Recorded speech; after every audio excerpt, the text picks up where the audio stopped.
सन 1950 गुजरात के वडनगर स्टेशन के पास एक छोटे से घर में एक बालक जन्म लेता है। नाम रखा जाता है नरेंद्र दामोदर दास मोदी। पिता चाय बेचते थे, मां गृहिणी थी। घर की आर्थिक हालत साधारण थी, लेकिन संस्कार मजबूत। छोटी उम्र से ही नरेंद्र अपने पिता की मदद करते हुए पढ़ाई जारी रखते हैं। सुबह स्कूल, दिन में काम और रात को पढ़ाई, यही उनका दिनचर्या थी। यही अनुशासन उनके व्यक्तित्व की नींव बना। स्कूल के दिनों में ही नरेंद्र में नेतृत्व और सेवा के बीज अंकुरित होने लगे। वे एनसीसी, वाद विवाद और मंचन जैसी गतिविधियों में सक्रिय रहते।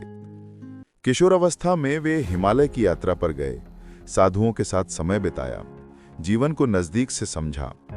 ये अनुभव उनके भीतर गहराई, संयम और आत्मविश्वास लाया। युवा होते होते वे संघ और सेवा के कामों में और गहराई से जुड़ गए। राष्ट्रीय स्वयंसेवक संघ में काम करते हुए उन्होंने अनुशासन, संगठन और नेतृत्व सीखा।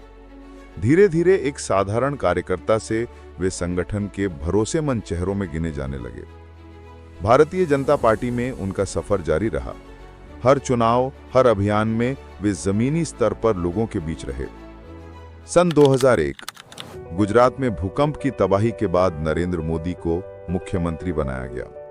संकट के समय में उन्होंने प्रशासनिक सुधार, आपदा प्रबंधन और विकास पर जोर दिया। उनके काम ने उन्हें राष्ट्रीय पहचान दिलाई। गुजरात के विकास मॉडल ने देश और दुनिया में चर्चा पाई और उनकी छवि एक सशक्त और निर्णायक नेता की बनी। 2014 देश बदलाव की तलाश में था। नरेंद्र मोदी को भारतीय जनता ने प्रधानमंत्री चुना। दिल्ली पहुंचते ही उन्होंने स्वच्छ Bharat, make in India, digital India, startup India, Ujjwala योजना, जनधन योजना जैसे अभियानों के जरिए नई दिशा देने की कोशिश की। विदेश नीति में उन्होंने भारत की छवि को मजबूत किया, अंतर्राष्ट्रीय मंचों पर आत्मविश्वास से भरा भारत दिखाया। 2019 में दूसरी बार और 2024 में तीसरी बार प्रधानमंत्री के रूप में शपथ लेकर उन्होंने स्वास्थ्य, इंफ्रास्ट्रक्चर, रक्षा, टेक्नोलॉजी और गरीब कल्याण को नई गति देने वाले कदम उठाए।